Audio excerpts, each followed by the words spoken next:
Olá, Ana, tudo bom? Um prazer tê-la aqui conosco no nosso segundo Congresso Internacional da Educação e Tecnologia do Unisalesiano. Eu passo a palavra para você, que vai ser um tema para nós de grande valia aqui para os nossos alunos e todos aí que estão participando do nosso congresso.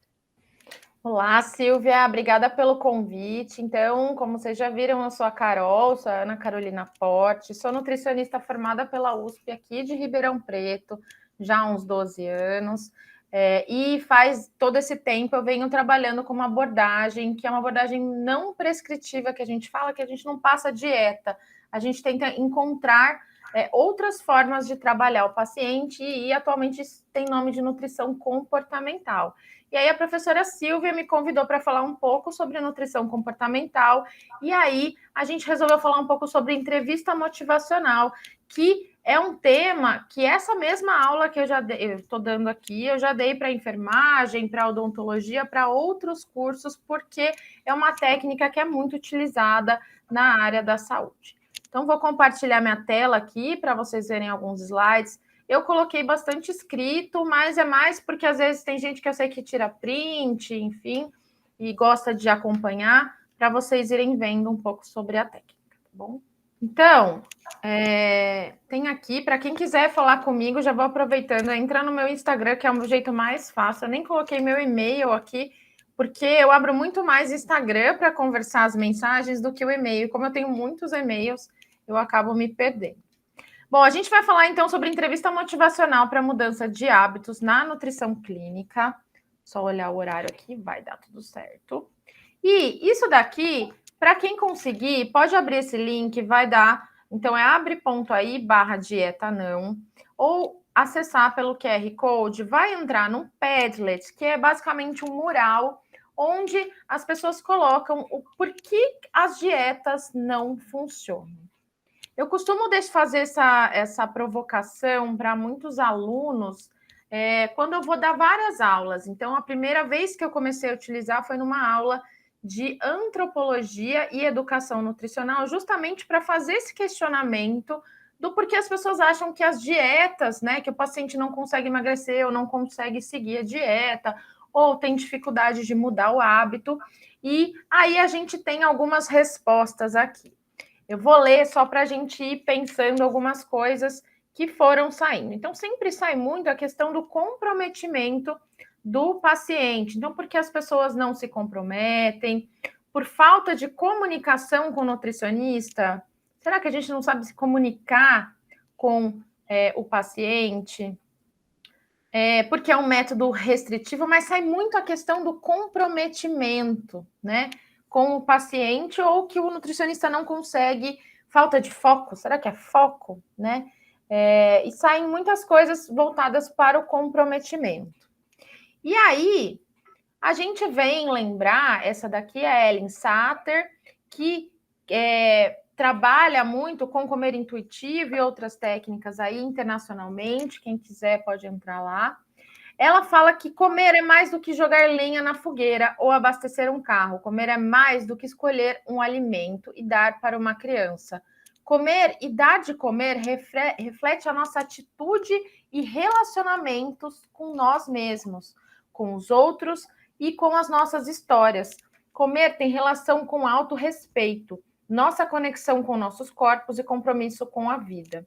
Uma coisa que a gente sempre desconstrói é que e a gente tenta durante os 4 anos da nutrição, em qualquer curso, né? É fazer com que os alunos, e aí os nutricionistas entendam que comer não é uma receita de bolo, não é fisiológico, tem muita coisa envolvida e a gente precisa olhar para isso. E cada vez mais a gente tem visto que enquanto a gente não consegue olhar para todas essas situações que levam a gente a comer, já que durante um dia a gente faz 200 escolhas, né, para comer, porque você tem que pensar que a hora que você vai tomar um café, você tem que entender que você vai tomar aquele café, você tem que esperar ele esfriar, você vai colocar açúcar ou não, que xícara você vai usar, tudo isso é decisão para você comer. E comer é uma coisa que não é instintiva, na verdade é um aprendizado e tudo isso tem consequências. E aí, quando a gente fala de mudança de hábito, é importante que a gente olhe para tudo isso. E aí, uma das técnicas que a gente pode utilizar é a entrevista motivacional. Quando a gente fala de nutrição comportamental, a gente pode falar de várias técnicas. Eu, atualmente, no consultório, utilizo várias delas. A entrevista motivacional é uma delas, mas eu utilizo o comer intuitivo, mindful eating e outras técnicas que a gente tem aí. Muitas dessas técnicas no Brasil, elas na verdade surgiram de nutricionistas que trabalhavam com transtornos alimentares, e a gente vê que funciona mesmo, né? Então tem muitas técnicas até da própria psicologia, como é o caso da terapia cognitivo-comportamental. Ai, meu Deus do céu, vou precisar saber tudo isso. Não, calma. São ferramentas que a gente vai aprendendo porque a gente consegue entender melhor o paciente, entender coisas que fazem ele ter um hábito ou não. E aí, com o tempo, a gente vai estudando e construindo a nossa própria técnica. Então, aqui dentro do consultório, mesmo eu me planejo antes da consulta, mas ao longo da consulta, eu vou estruturando e utilizando diferentes ferramentas. E é assim que a gente vai construindo a consulta. Então, na de hoje, a gente vai aprender algumas técnicas da entrevista motivacional. Não dá para saber tudo. Lembrando que é importante que quem se identificar leia mais sobre o tema, faça mais cursos, mas também não deixe de aprender outras técnicas.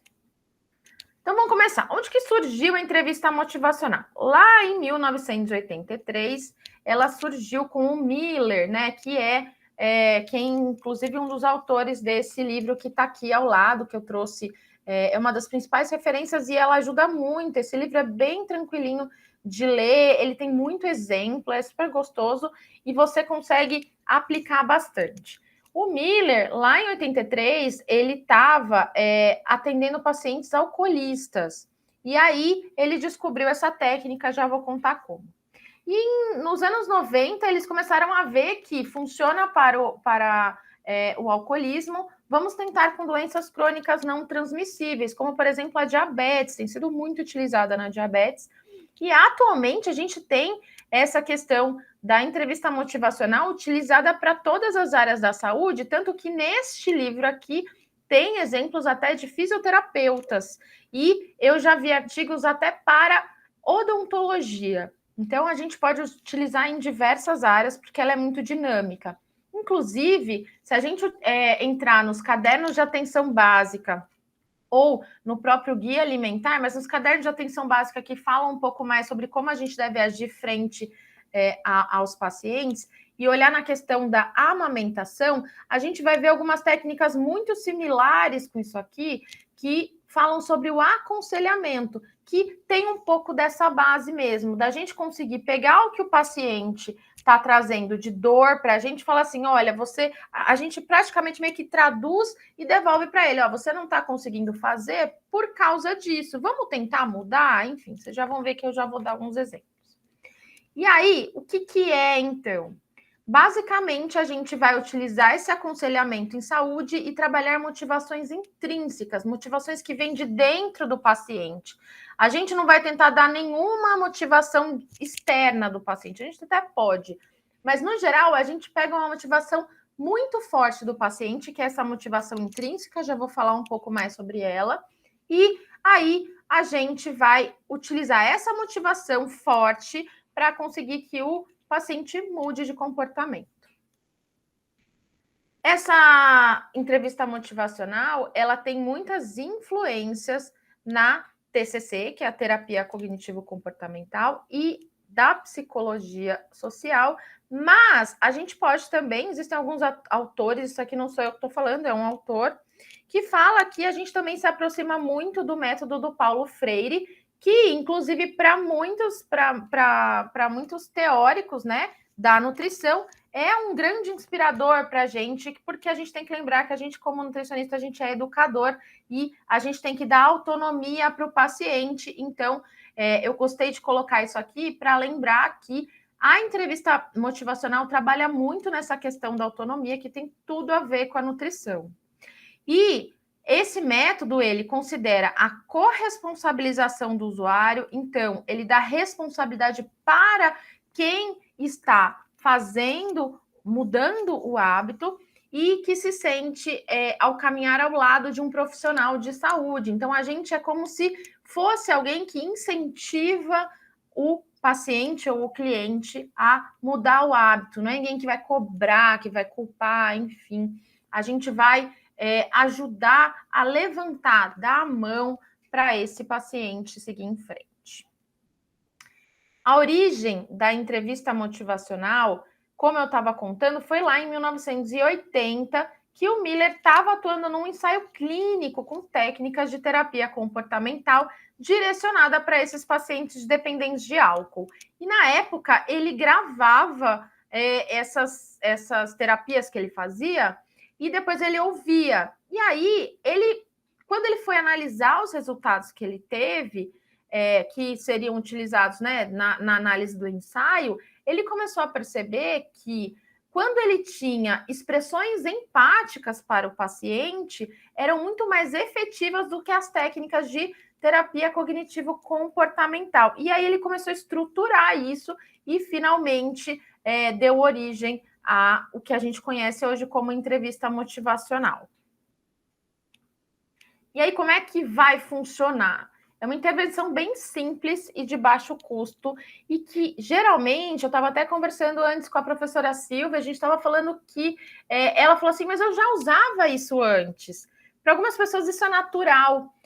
Eu mesma quando eu comecei a estudar, eu comecei a ver que, naturalmente, eu já fazia algumas coisas que a técnica fala, mas quando a gente estuda, a gente consegue direcionar melhor essa técnica para que a gente vá melhorando o direcionamento, esse caminho do paciente. E não é muito difícil, gente. Vocês vão ver que é bem fácil e faz muito sentido, né? Quanto mais você estuda, mais você vai vendo que vai fazendo sentido. E aí tem outras coisas que você vai acrescentando que ajudam. Essa intervenção, ela vai ter o objetivo de auxiliar os indivíduos no processo da mudança, sempre tentando entender os conflitos e as reações emocionais associadas àquelas questões que o paciente quer mudar, o estabelecimento de padrões de pensamento e alternativas para a implementação de soluções. E aqui tem uma frase que está daquele livro que eu coloquei lá, do Entrevista Motivacional em Saúde, que eles falam assim, quando um paciente parece desmotivado para mudar ou seguir o conselho dos profissionais, presume-se que haja algo de errado com ele e que não se possa fazer muita coisa a respeito. Essas suposições geralmente são falsas. O que eu costumo falar é que quando a gente começa a trabalhar com entrevista motivacional, a gente começa, ou quando a gente começa a ter um olhar empático, a gente consegue entender que, basicamente, a gente vai ser aquela pessoa que vai falar para aquele paciente que ele consegue. Por quê? Pensa que você já se cobra, todo mundo se cobra um pouco, e que a gente toma, vou falar em bom português, porrada todos os dias, de todos os lados, né? Muito raro alguém aqui que está assistindo que a vida está muito fácil. Então, assim, muitas coisas estão dando errado ou está muito difícil muitas coisas e a gente precisa ser uma pessoa que vai falar para aquele paciente que está tudo bem ele fazer o que ele consegue. Inclusive, vai trabalhar com essa expectativa do que é possível. Trabalhar também que, ele precisa emagrecer, ele chega lá e quer, eu quero emagrecer 10 quilos em uma semana. Você vai falar, não, isso não existe, vamos devagar. E ir trabalhando que, às vezes, ele fala assim, a gente tinha combinado de comer uma fruta por dia. E aí, ele não conseguiu, mas ele conseguiu comer 3 vezes na semana. Então, você vai virar para ele e falar assim, olha, você está vendo que você não conseguiu todo dia, mas você já conseguiu 3 vezes na semana? Você já melhorou do que estava antes? Basicamente, a gente vai ser uma pessoa que vai parar de falar para aquele paciente que ele é um fracassado. E a gente vai falar para ele, você está conseguindo, tá tudo bem. Porque a gente, como ser humano, sempre tende a pensar no pior. E dentro do nosso atendimento, quanto mais a gente fica culpando o paciente, falando que ele é mais ele vai querer desistir, com alguns casos muito específicos. Mas, no geral, quando a gente muda a abordagem e fala para o paciente, olha, você está conseguindo? Esse paciente se sente acolhido e aí ele fica motivado a fazer mais. Foi por isso que o Miller, quando ele teve aquela expressão de empatia, ele conseguiu mais resultado do que só categorizar dentro da TCC, que a gente fala terapia cognitivo-comportamental. Então, basicamente, você vai ser aquela pessoa que vai ter um olhar positivo para o seu cliente e não ficar e começar a olhar por que será que ele não fez? Então, a gente sempre pensa nos empecilhos e ajuda a isso a desenrolar. Bom, estamos falando de entrevista motivacional, então é importante que a gente fale de motivação. A motivação, então, é um impulso, um sentimento que faz com que as pessoas ajam para atingir seus objetivos.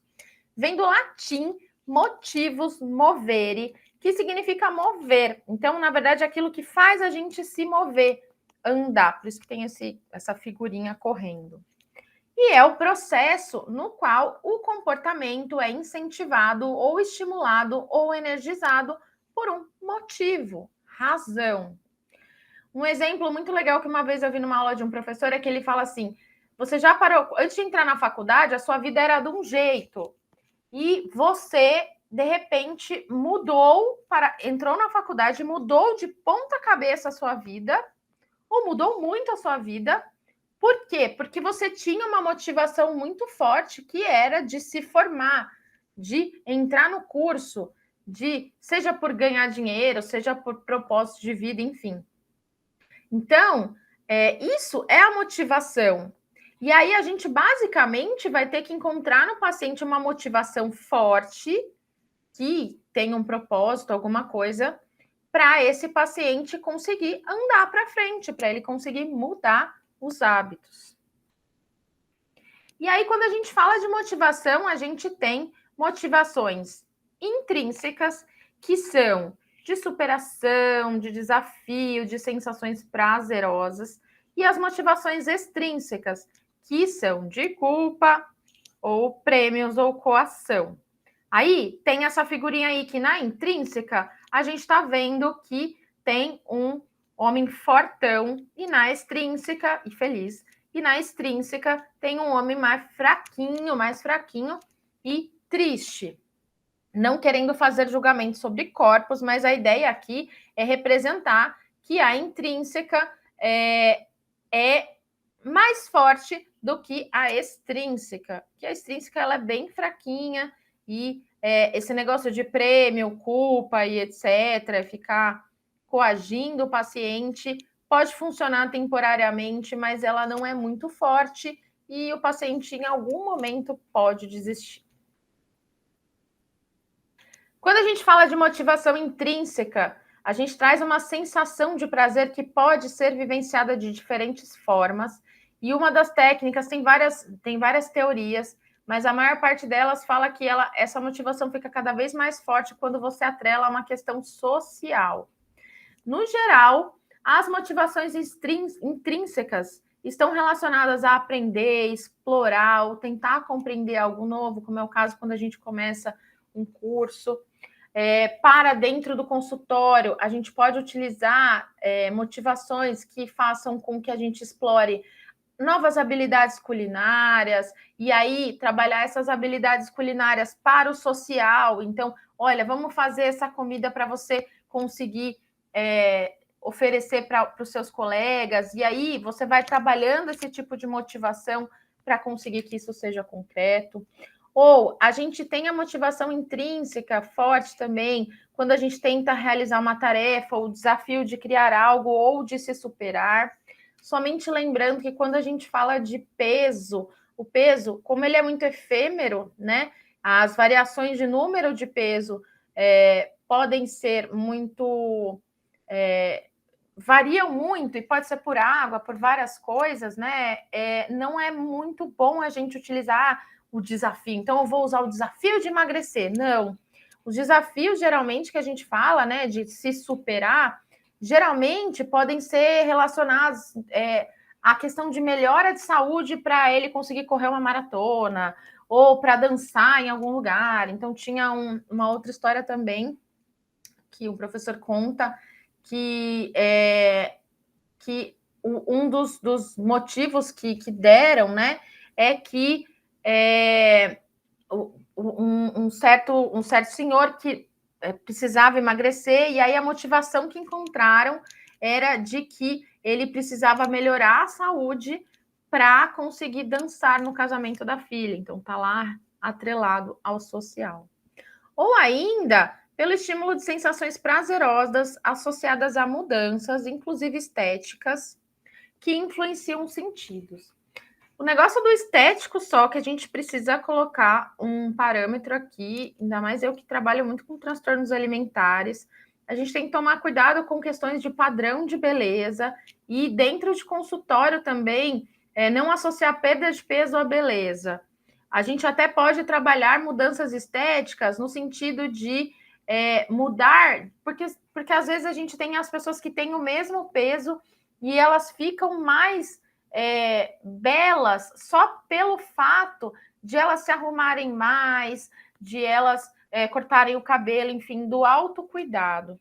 Então, aqui eu coloquei porque está no livro, mas é importante a gente tomar cuidado com essa questão do que é belo, do que não é, mas a gente precisa entender que o estético, né, o belo, ele pode estar em outras coisas, pode ser até no próprio prato que a gente faz, enfim, de não entender só na questão de emagrecimento estético.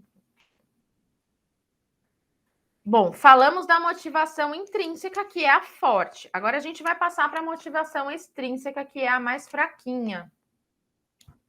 E ela é uma motivação que ela é gerada pelo ambiente, então ela é externa e vem com prêmios ou coação, é um controle, é como se a gente botasse coleira. Isso acontece muito, é uma das coisas que eu fico muito triste quando chega paciente no consultório e fala assim: ai, meu Deus, eu não posso falar que eu comi isso para você. Não, calma, eu não estou te controlando, eu estou aqui para te ajudar, né? Então, não é para a gente tentar ser aquele nutricionista que fica cobrando. E a regulação introjetada para evitar a culpa. Então, quando a gente utiliza aquela questão de comer com culpa. E aí, gente, comer com culpa tá errado em qualquer forma, sabe? Eu acho muito triste também, mais uma vez, nutricionistas colocando culpa na comida, na questão de comer certos alimentos. Inclusive, até porque a gente sabe que comer com prazer é necessário e a culpa só piora. E aí, enfim, transtornos alimentares estão aí. A regulação identificada, que ela é racionalizada, e aí a pessoa introjeta isso dentro dela, mas ela fica tudo muito mecânico e ela não consegue integrar na vida dela. E a regulação integrada, quando é feita em coerência com outros aspectos da vida, mesmo sem escolha. Dentro das motivações extrínsecas, a regulação integrada é a mais forte e às vezes, quando a gente não consegue achar a motivação intrínseca, né, a gente utiliza a integrada para conseguir fazer algumas coisas. E aí a gente tem alguns exemplos aqui. Então, a externa, eu vou comer de determinada maneira para não levar bronca do terapeuta, ou no caso do nutricionista.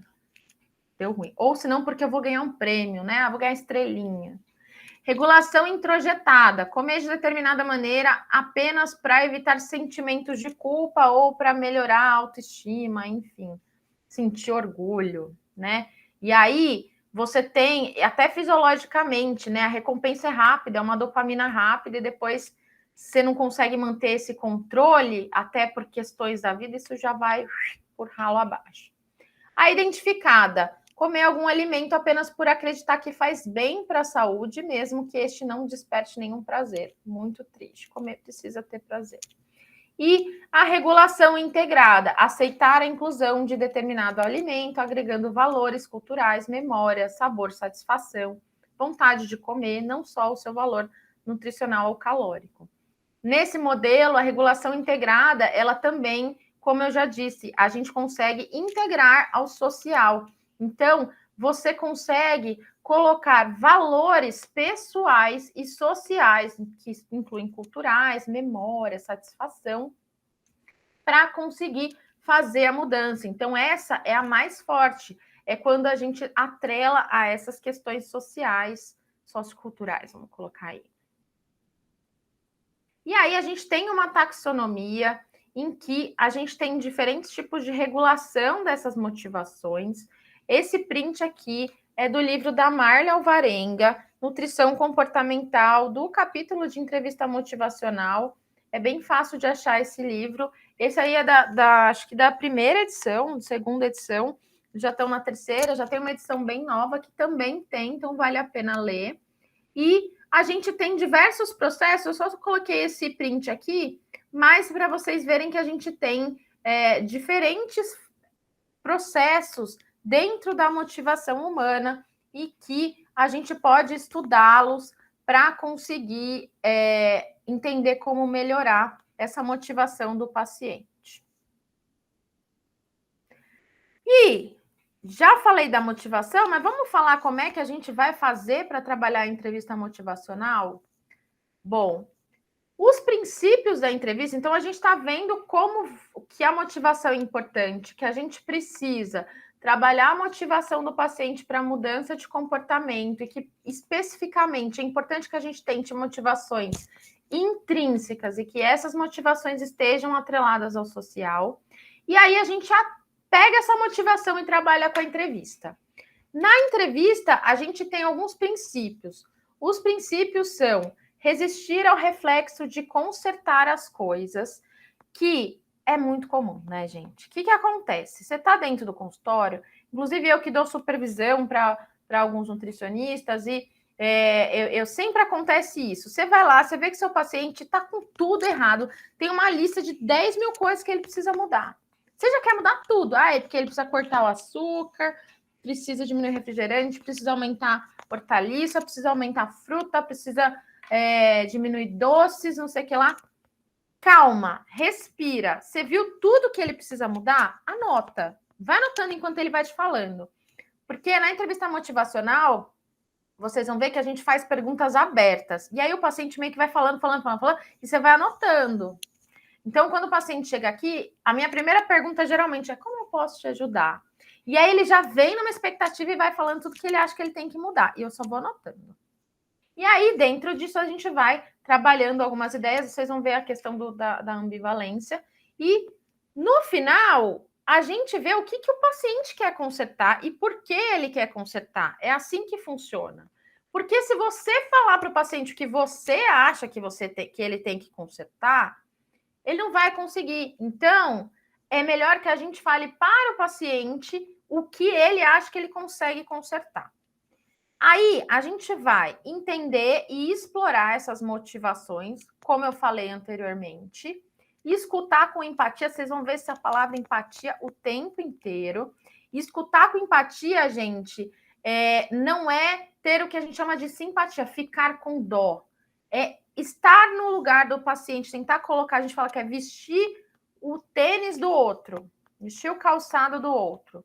É tentar se colocar no lugar dele. Nem é tão fácil, às vezes não é tão fácil assim, porque às vezes a gente se envolve e fica com dó, ou se envolve emocionalmente, ou às vezes até com raiva para alguns pacientes. Mas é a gente tentar não se envolver emocionalmente, mas enxergar do ponto de vista do paciente. E aí, fortalecer o paciente, que é aquilo que eu falei. Você parar de ser aquela pessoa que chicoteia o paciente, ser a pessoa que dá a mão para ele subir. Por quê? Já tem muita gente chicoteando e falando que ele pode ser um fracassado em diversos aspectos, principalmente pacientes que têm obesidade, né? Então, a gente precisa ser aquela pessoa e falar: tá tudo bem, você está conseguindo. E como que a gente faz? Conversa colaborativa, como tá nessa figura. Então, a gente vai ficar em cima e vai dar a mão para o paciente subir essa escada. E aqui eu coloquei a CNV, que é a comunicação não violenta.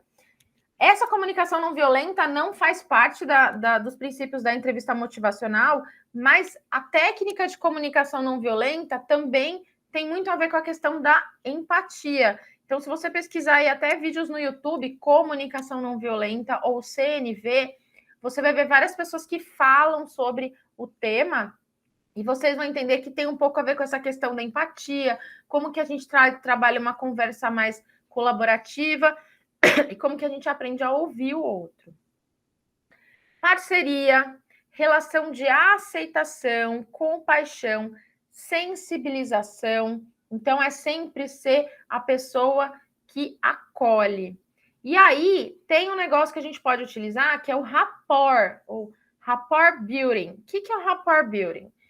Se você também digitar aí rapport building, do jeito que está aqui escrito, que está em itálico, você também acha algumas técnicas, que são técnicas para você se conectar melhor com o seu paciente. Então, técnicas até de como modular o ponto de a voz, ou como que você modula a posição. Tem algumas técnicas aí que dá para utilizar. Eu não coloquei aqui, senão vai ficar muito extensa a aula, mas vale a pena vocês procurarem, porque também não é difícil de achar. E são técnicas que você já vai ter o acolhimento do paciente e vai aprender, aliás, você vai acolher o paciente, esse paciente já vai se abrir mais com você, e essa técnica aqui vai fazer com que você consiga se conectar cada vez mais com esse paciente e ele se sinta cada vez mais acolhido e traga mais coisas para você.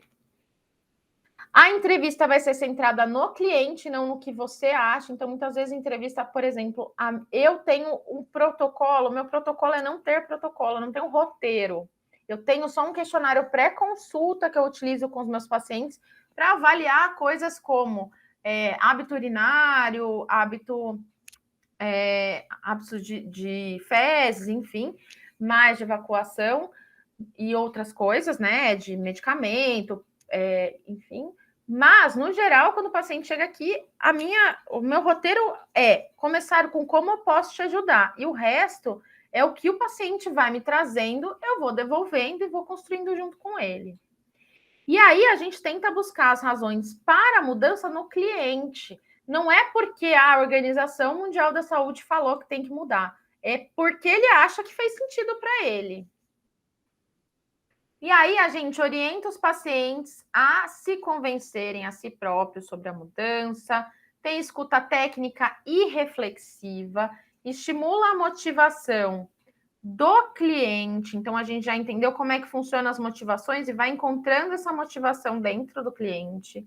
Desenvolve a discrepância entre o atual comportamento e entende o que ele quer de objetivo longo. Então, por exemplo, eu quero melhorar a minha saúde. Aí você vira e fala para ele, então tá, só que se você quiser melhorar a sua saúde e você continuar não comendo fruta, verdura e legume, você não vai conseguir.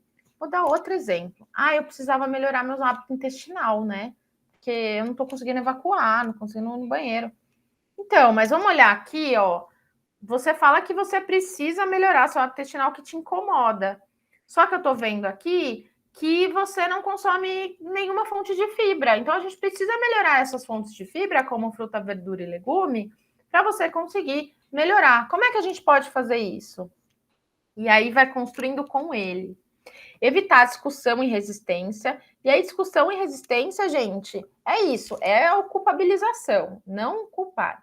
E aí, estimular a autoeficácia. É sempre mostrar para o paciente que a gente vai fazer dentro do que ele consegue e colocar metas. E que se ele conseguiu atingir 10% da meta, ele já conseguiu atingir. Mesmo que ele não tenha feito mudança alguma, só dele ter tentado ir ou tentado mudar ou ido ao consultório já é um grande ganho, né? E aí a gente vai conseguindo. Óbvio que dentro do limite, porque às vezes a gente vê que tem paciente que nunca consegue sair do lugar. A gente precisa ver por que não está saindo.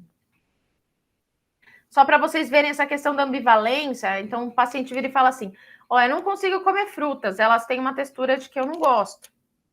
E aí o entrevistador, percebi que suas experiências com frutas não foram muito agradáveis e suponho que muitas pessoas sugerem que você consuma. Seria possível você relatar como foram suas experiências? Por quê? Ele vira e fala assim, eu tenho uma fruta que eu não gosto da textura, enfim. E aí ele vai contando nessa pergunta que a gente faz, que são perguntas abertas, a gente vai tentando entender por que ele não come a fruta de fato. Porque aqui está muito genérico, né? Será que ele não tem nenhuma textura que ele não consiga comer de fruta? Isso acontece muito. E aí a gente vai ver que às vezes o paciente até come, ou ele toma suco, ou essas coisas. E aí a gente vai construindo com o paciente, né? A gente expande a mentalidade do paciente sobre a própria percepção. Por isso que é reflexiva. porque basicamente a gente pega o que o paciente fala e devolve para ele de uma outra maneira. Olha, você está me falando que você não gosta, mas nananana, né? E aí a gente vai aumentando. Eu sei que eu não deveria comer gordura, já que meu colesterol está muito elevado, mas eu não consigo evitar as frituras na minha casa.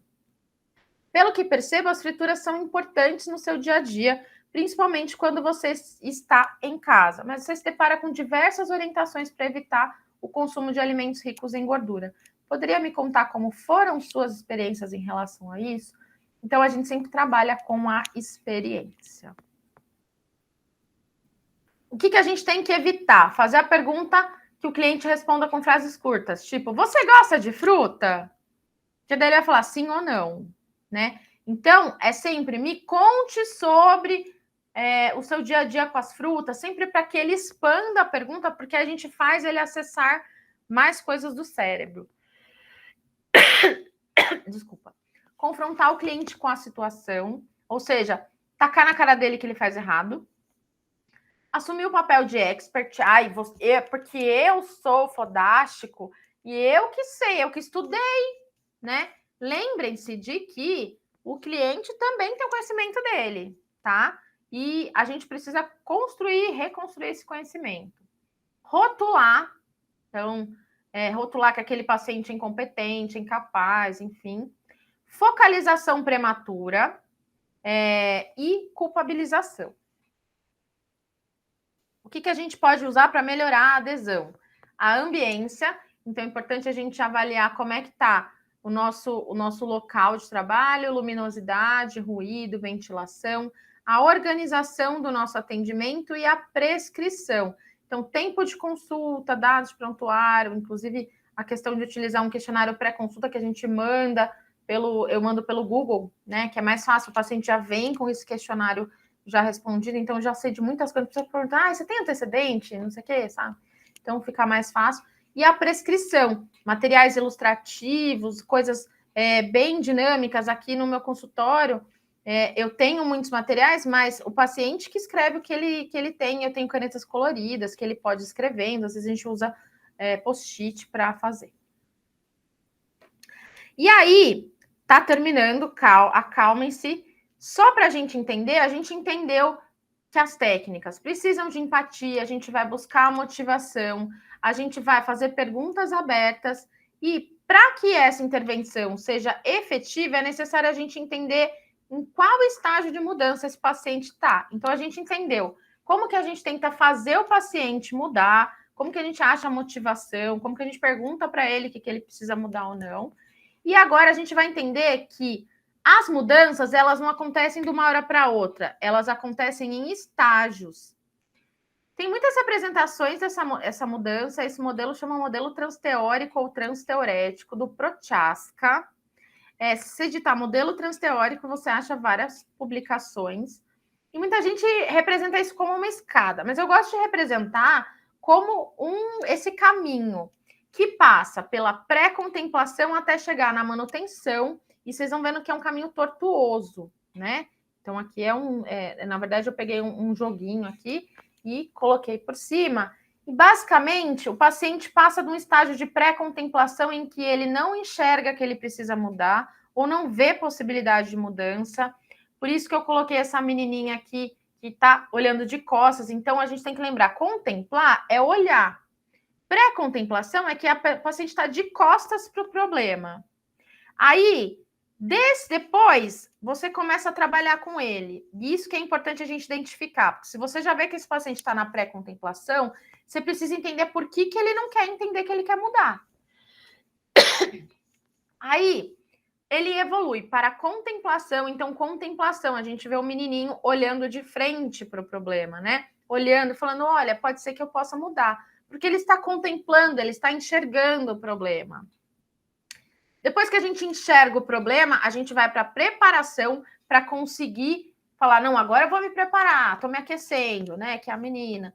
Estou me preparando para fazer a mudança. Opa! Aí a gente faz a mudança e aí a gente mantém a mudança. Então, são esses 5 estágios. Esses estágios não são fáceis de passar de um para o outro, mas a gente, dentro do consultório, quando identifica em que estágio de mudança o paciente está, fica muito mais fácil para a gente saber por onde que a gente vai. Então, a gente começa a descobrir que ele precisa mudar, como que ele está frente a esse problema, e vai tentando fazer com que ele passe para o próximo estágio. Então, se ele não está enxergando possibilidade de mudança, a gente vai tentando quebrar as barreiras do porquê ele acha que ele não precisa mudar ou porquê que ele acha que ele não consegue mudar. Quando ele está no estágio de contemplação, a gente faz para ele, então você entende que precisa mudar. Vamos lá, como que a gente pode mudar? E aí, na preparação, a gente já traz soluções e já vai pensando com o paciente como que ele vai mudar. Na ação, a gente só ajuda, né? Sempre quebrando cada vez mais barreiras, e a manutenção ele vai conseguir continuar fazendo. O único problema, isso daqui não é linear, como vocês estão vendo, e mesmo que o paciente esteja na fase de manutenção, pode ser que ele tenha uma recaída e volte aqui para a pré-contemplação. Ou, às vezes, ele está na ação e ele volta para a pré-contemplação do nada, né? Mas isso não significa que perdeu tudo que já fez. Isso a gente está lá para ir ajudando ele a evoluir e falar, você já conseguiu, vamos tentar de novo? E, por fim, eu coloquei aqui, isso também é do livro Nutrição Comportamental, que como que a gente faz dentro de um atendimento, né? Então, a gente veio vindo. A gente precisa olhar o que motiva o paciente a mudar, o que faz ele fazer. A gente viu que a gente precisa ter uma escuta empática, fazer perguntas abertas, trabalhar a questão das ambivalências que o paciente tem, que a gente precisa identificar o estágio de mudança desse paciente, e aí, por fim, a gente organiza o atendimento com esse paciente. Então, a gente negocia a agenda com o paciente. Então, o exemplo, quando vem no meu consultório, aliás, antes de vir, né? Porque geralmente ele já vem, já pergunta, como que funciona seu atendimento? Eu vou contando, né? Eu já falo, atendimento não prescritivo. Aí ele chega eu já mando o questionário pré-consulta, que ele vai responder um questionarinho, o que tem, o que não tem, o que toma, o que não toma, e outras coisas, como que tá os hábitos, eu já venho meio preparado, e aí a hora que o paciente chega, eu falo para ele, como que eu posso te ajudar? Deixo ele falar, porque muitas vezes é importante esse paciente, a gente fala que é esvaziar. Às vezes ele vem e fala coisa nada a ver, e aí a gente meio que vai organizando ele e negocia. Olha, dentro do seu discurso, eu percebi que você pode fazer isso, que você quer mudar isso, aquilo, etc. Eu vi que você está tomando pouca água, ou você está me trazendo aqui que seu cardiologista falou isso e aquilo. Como que você acha que a gente pode mudar isso? E vai construindo e fortalecendo a motivação, explorando a ambivalência, como eu contei, né? Do que, você não está conseguindo, você está comendo fritura todo dia, será que você gosta somente de fritura? Será que você acha que você conseguiria fazer novas preparações? E aí, deixa esse paciente falar. Explora a prontidão para mudança, que é o estágio que eu acabei de contar do Prochaska, e evita o reflexo de querer consertar coisa para o paciente, virar e falar assim, não, então agora você vai parar de comer fritura, vai comer... Não. Olha, a gente identificou dentro do seu discurso, sempre falando que é o que ele falou, que você está tentando ajudar ele a mudar o que ele está querendo. E planeja os próximos passos com esse paciente e finaliza a conversa. O meu finalizar a conversa é sempre no hora do abraço. E outra coisa muito legal também é você fazer escalas, né? Então, você vê, por exemplo, quando você vai tentar ver se o paciente, como que ele está se sentindo, como que ele está se sentindo preparado para fazer os próximos passos, a gente pode usar de 0 a 10. Quanto que você está achando que você vai conseguir fazer o que a gente combinou? Aí ele vai falar, 8. Aí você vai falar, por que você tirou 2? E aí ele vai explicar para você quais são as barreiras que ele entende, você pode trabalhar com isso também. E aí aqui tem um modelo de plano de ação que eu utilizo no consultório, mas tem vários modelos. Esse aqui é um dos modelos, né? Além de várias ferramentas que eu utilizo, esse é um dos modelos de plano de ação, em que a gente coloca a mudança de hábito, que eu coloquei aqui uma sementinha, o que vai fazer, quantas vezes ao dia, semana, quando, onde, como, deixa bem descrito, e quanto mais concreta a mudança de hábito, então, por exemplo, comer mais frutas, não é comer mais frutas, é comer uma fruta ao dia. E aí, o que você fará? Eu vou comer uma fruta por dia, eu vou comprar essa fruta lá no Mercadão, e aí eu vou comprar 5 frutas para semana, e nananã. Colocar bem certinho para que ele vá visualizar, porque às vezes a gente deixa muito abstrato e perde no caminho. Vai colocar os obstáculos. O que pode dar errado para você comer mais frutas? Ou aumentar a água? Ou diminuir as frituras? Ou outras coisas. E aí ele vai colocar os obstáculos e a gente coloca ideias para superar os obstáculos. Interessante que nas ideias para superar os obstáculos, a gente pode colocar pessoas que podem ajudar. Então, o obstáculo é eu não conseguir comprar na feira a fruta. Aí você fala, tá, mas tem alguém que pode comprar para você? E aí a gente coloca parceiros, né? Isso é até uma estratégia de gamificação que a gente pode fazer também. E aí, para finalizar, coloquei só, não tem muito a ver com o contexto da entrevista motivacional, mas é uma frase para você refletir e que tem a ver com o que eu falei da estética, né? Que a gente às vezes fica muito preso na questão do emagrecimento, da estética, etc. Mas é legal e que tem a ver com a entrevista motivacional no sentido de que a gente incentiva o paciente, a gente acolhe, né? Tem empatia. Corpo bonito é aquele que tem uma alma feliz dentro dele. Espero que vocês estejam felizes também e estejam felizes com esta palestra. Nossa, foi ótima, eu amei. Que bom, deixa eu parar a apresentação. Com certeza, acho que meus alunos também, nossos alunos, né, de todas as IUs, do Unisalesiano também, né, porque é um tema, assim, que está entrando agora, inclusive, nossos alunos aqui está na grade nova, né, a gente não trabalhava isso. Então, eu tenho uma perguntinha, né, quando você falava, a gente fica muito presa, né? Porque, por exemplo, nós temos que ensinar nossos alunos a montar uma dieta, um plano alimentar, e hoje a gente fica muito preso em quantidades, né? Como que você acha que, mesmo com esse modelo nosso aí, e entrando a motivação aí emocional, toda essa área, né? Tem como a gente trabalhar os dois juntos, ou você acha que é um choque de informações? Ou no momento a gente trabalharia uma entrevista, porque a gente vê que muitos pacientes, só de você conversar no primeiro atendimento, eles voltam já com uma outra cabeça quando vem pegar o plano, né?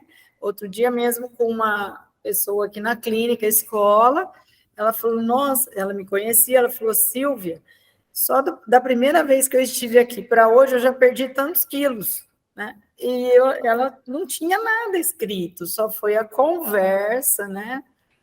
De contar um pouco do hábito, né? Ela já, acho que já dá um clique, né? O que eu vou dar 2 cenários, tá? O primeiro cenário é o que eu particularmente trabalho, e que tem alguns estudos que a gente vê que dieta só funciona para 5% da população, porque é um negócio muito, muito regradinho e a nossa vida está muito difícil ter regra. Então, eu particularmente, e aí tem outras pessoas que falam também, outros autores, né, outros professores que falam também, né, e autores que falam que o problema da gente passar uma dieta calculada é que quando você passa uma dieta para a pessoa, muitas vezes você dá muita mudança para ela fazer e aí ela desiste de fazer, porque às vezes você vê que você tem que mudar muita coisa. Imagina uma pessoa que nunca come verdura, né? E de repente você dá uma dieta bonita, linda, maravilhosa, você ficou 4 horas calculando lá, e aí vai ter um monte de mudança para ela fazer. Então, assim, eu acho que inicialmente, eu particularmente não uso, mas a dieta pode ser utilizada mais para o final. Eu sempre usava quando eu já via que aquele paciente estava organizado, é porque assim, eu acho que eu cheguei no nível em que eu atualmente só pego pacientes que já estão traumatizados, já estão em outro nível. Mas quando eu trabalhava é muito comum chegar paciente que tem medo de nutricionista no meu consultório. Mas quando eu trabalhava em convênio, o que eu fazia era, primeiro eu organizava a vida desse paciente, melhorava os hábitos principais, que era aumentar líquido, diminuir bebidas açucaradas, enfim, e depois eu ia lá e colocava a dieta. Eu acho que assim funciona. Mas se você gosta, então, e eu tenho uma aluna queridíssima, que ela é ótima e ela trabalha com isso também, o que ela faz? Ela faz os dois. Ela entrega o plano também, ela faz o plano calculadinho, mas eu acho que é importante a gente ver, porque às vezes a gente perde muito tempo calculando o plano e tem outras coisas mais importantes que a gente pode trabalhar. Por exemplo, habilidades culinárias. O que mais aparece no meu consultório, hoje mesmo, estava atendendo um que ele não sabe cozinhar e a dificuldade, ele está morando sozinho, o menino está morando sozinho, tem uma seletividade alimentar, assim, ele tava falando para mim assim, olha, eu tô achando que vai ficar muito repetitiva a minha dieta, porque ele come seis hortaliças, e porque ele tem dificuldade. Falei, então tá, a gente vai aprender a variar. Aí hoje ele falou para mim que ele tinha feito uma carne cinza. Eu falei assim, então, porque como que você fez a carne? Me fala. E ele já tem dificuldade, então às vezes é isso que você precisa. E ele falou para mim, inclusive pacientes com seletividade falavam, eu ia na nutricionista e ela me fazia a dieta do jeito que eu conseguia comer, eu comia um negócio super restrito e nunca pensei em mudar. E aí, quando eles chegaram em mim, a gente começou a trabalhar pequenas coisas, entende?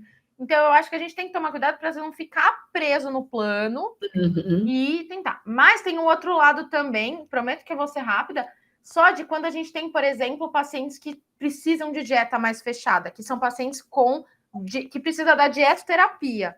A motivação desses pacientes já é diferente também, porque se eles comerem errado, eles passam mal. Então, a gente tem um pouco desses dois lados. Eu acho que dá para trabalhar, particularmente, atualmente eu não trabalho, mas eu acho que é importante a gente ver se às vezes não tem coisa mais importante para ver antes. Despertar, né, para conhecer o alimento, que falta um pouco isso, né? E isso é gostoso, vai se envolvendo e vendo como que aquilo vai dar resultado de uma maneira mais prazerosa, né? Exatamente. Olha, eu agradeço muito. Eu que agradeço o convite, me chame sempre. Aqui, né? E muito obrigada. Obrigada a você. Então, até a próxima. Até.